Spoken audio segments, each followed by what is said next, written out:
So, I have my ups and downs here, but all of them have been really good.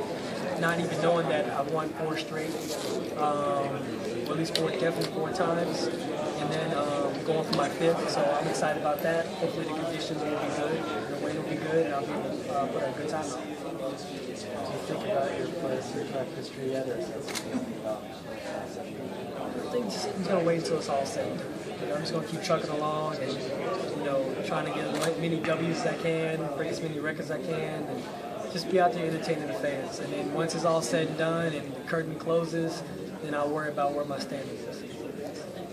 What are your goals for this year? Fast. Go. Just that word, go.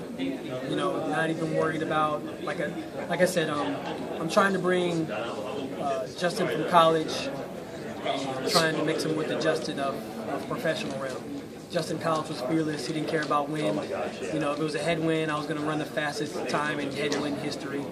You know what I mean? So I didn't care about anything. And I want to bring that in. I think a lot of professional athletes have a tendency to become a little more finicky, about their performance. So I want to be able to mix both of them together and just put a great performance together. It only lasts for 9 seconds, so I think I can do that. You're undefeated this season in individual races. What's it look like for you progressing from kind of start up until this point in the season, then moving forward? I sat down with my coach and my teammates, and we just put out a good strategy. We're going to go out there and try to bang out at least 2 to 3 races, get a little rest time in, and then go again, add it 2 or 3 races, and then see where that leads up until the end of the year. Last year I felt really burned out when I was going into Zurich and Brussels towards the end of the year. My legs weren't there, so I wasn't really happy with that. So I think we went back to the drawing board and we tried to put together a better race strategy going into this year and worry about what's going to happen. And how does taking that strategy into place? How did your preseason look? Okay. Did it look any different than yours past? Oh yeah. Just trying to eat right. I have a tendency to pack on the pounds pretty easy, so I was making sure that in my preseason, fall training, I was just making sure that I stayed fit as possible. Once we did intervals, we do 500 repeats, which I'm not a fan of, but I have to do them. I had to make sure that I had to go out there with the mentality of a distance runner and just get it done. And you've really focused in on the 100 this year. Any chance we'll see you try the 200 and 400 a little bit more? I've begged and begged to begin the season, let me do some 200s, But I've always prepared myself to be 200 ready when it's time for me to run a 200 when I'm in shape. I'd rather be 200 ready and run hundreds, and hopefully that will cross over into some great times in 100 meters.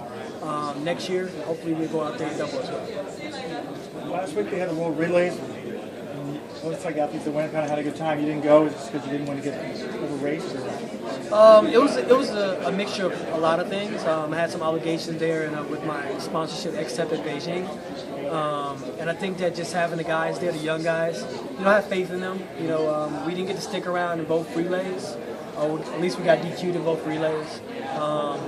But I think that once we go into World Championship next year, you'll see a different team, and I'm going to be out there helping them very much. But I just wanted to make sure that I got my rest as well, and I was ready to come back and run very fast here at Pre. There's been sort of some talk about Dennis Mitchell being the coach. I mean, he had his own doping past, and obviously you had your own.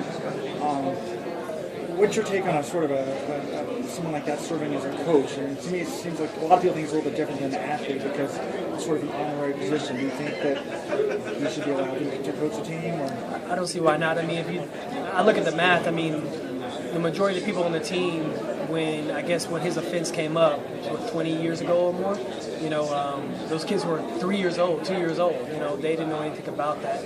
I think that whatever's happened with him, a certain time, he's came back.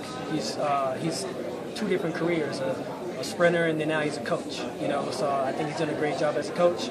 He's put in a lot of good work. He's had a lot of good athletes on his roster. Kelly Wells has also won the bronze medal for him. Alexander Anderson has done well last year World Championships and on relays. So I think that a lot of the athletes that he has speak for him. So I think that he's a good coach, and I think that he went out there and he represented the U.S. and got the girls to bring home some hardware. Going back to the season plan, you said you have a couple of races and then take a break. How long would the break be between races? Depending Actually, it's depending on the races. Actually, I would say anywhere between a week to a week and a half. You know, you want to find that good area where it's going to be.